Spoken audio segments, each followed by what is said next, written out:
Midnight Mystery at Lake Kawaguchi. English teacher detective Simon Sharkisle usually teaches at Seaside Academy, but whenever a mystery surfaces, people ask for his help. The Seaside Academy Mystery Club was holding its summer retreat at a lodge on the quiet north shore of Lake Kawaguchi. Advisor Simon Sharkisle and club president Olivia Hartwell had planned a midnight puzzle around a rare first edition Sherlock Holmes, locked in the lodge's office behind 2 padlocks. Camp dates coincided with the Perseid meteor shower. During the new moon, Olivia kept saying, the sky would be ink black, so even weak meteors will pop.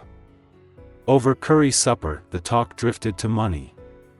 Lodge caretaker, Mr. Shibata showed photos of antiques he sells online, adding that, a Tokyo collector just offered 2 months of my daughter's tuition, for any true Doyle first edition. Literature teacher, Ms. Mori sighed that next year's media budget had been cut and she might buy textbooks out of my own pocket. Vice President Ken Arai joked their tech club printer fund was still 40,000 yen short. One collectible book would fix that in a snap. At 21:25, after lakeside meteor spotting, the club returned to find both padlocks broken, and the Holmes volume was gone.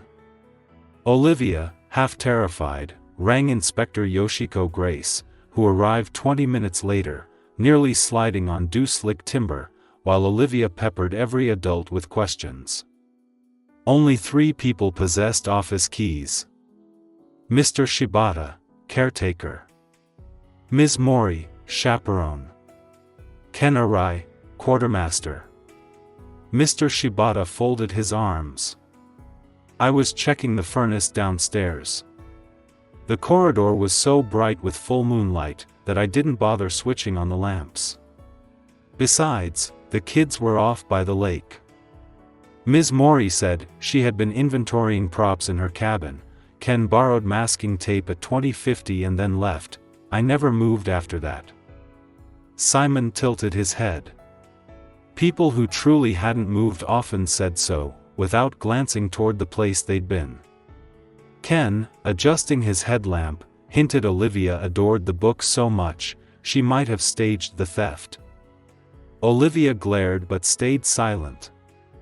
In the corridor, Inspector Yoshiko swept her torch along the walls. If someone came from outside, the veranda door is a perfect entry, right? She mused. Olivia hugged herself, peering through the glass. On clear nights the water turned silver. Sharkisle said nothing. He flicked the wall switch off and on. Total darkness swallowed the hall and retreated, just as quickly. With a faint smile he murmured, the night keeps its own records.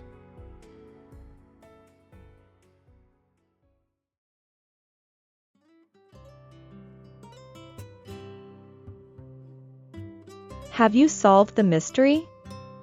Do you know the answer? Submit your answer at the site below. Scan the QR code on the screen or use the link in the video description to send it in. Outstanding answers will be featured in the comments section of future videos. See you next time for another mystery.